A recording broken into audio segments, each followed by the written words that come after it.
learned some really interesting information. We learned that the Obama-Biden administration weaponized the intelligence community to take down the incoming Trump administration.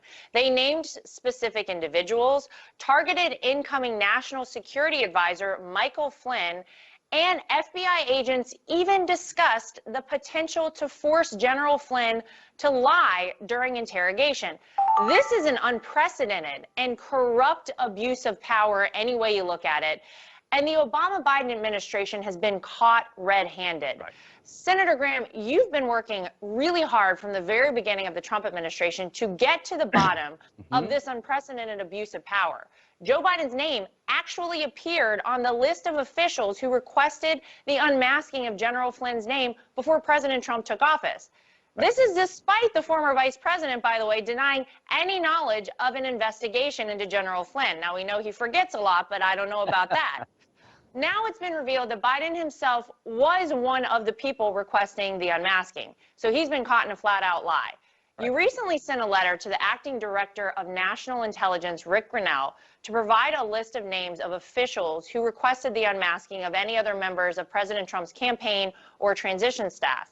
So let's dive into this subject, which I think is probably new to a lot of Americans. Right. Can you tell people what exactly is unmasking, and tell us more about how important and even dangerous the acts against General Flynn and President Trump's administration were?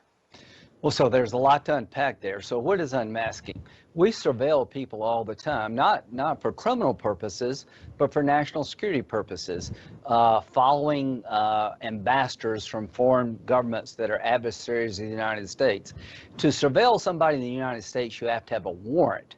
But when a foreign agent is overseas, you can collect without a warrant. So let's give an example. Let's say a Chinese student comes to a university here in the United States. They actually are an intelligence operative, not just a student. We pick that up, we get a FISA warrant, and let's say you're in the class with a person or you know them. You could be caught in a conversation. The goal is to minimize, to flush that out of the system. You don't want American citizens' names popping up on intel gathering missions. That's not the purpose. The purpose is not to follow American citizens, it's to follow the foreign operative and see if they're doing anything wrong. So the outgoing administration, the Obama administration, apparently made a lot of requests to unmask conversations between the incoming National Security Advisor, General Flynn, and a Russian ambassador. Here's what scares the hell out of me. They have no business listening to the incoming administration. The incoming administration should be talking to world figures to set new policy.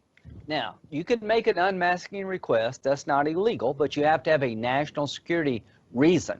So what are we looking for? Why did all these people want to unmask conversations that General Flynn was having as he was waiting to become the new National Security Advisor?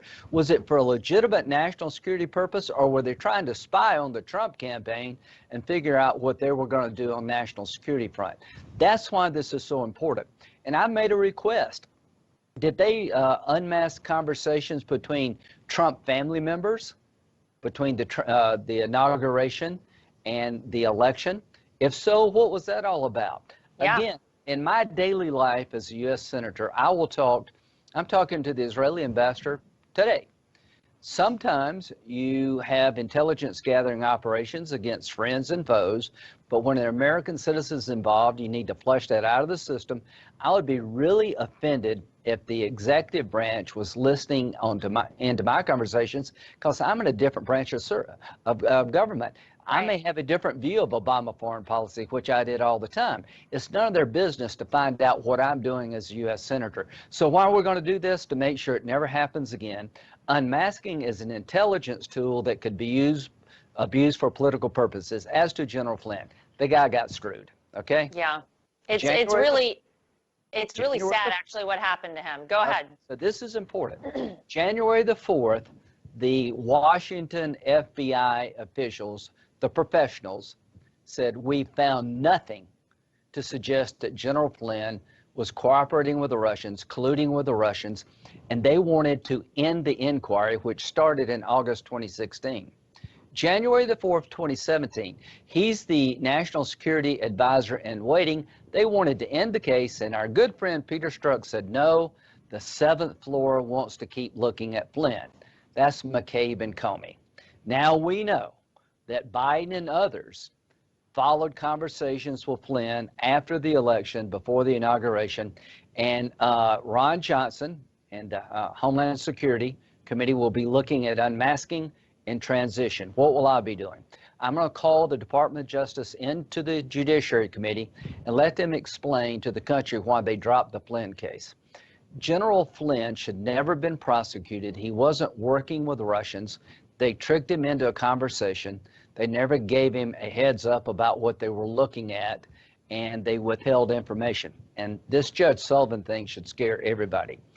I've been a lawyer in the military and the private sector. I've been a judge, I've been a prosecutor, I've been a defense counsel. I've never known in my entire legal career a judge resisting dismissing a case when the government makes a motion to dismiss the case against a criminal defendant because of misconduct on behalf of the government.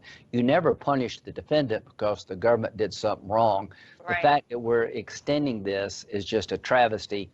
We will be looking at all things General Flynn.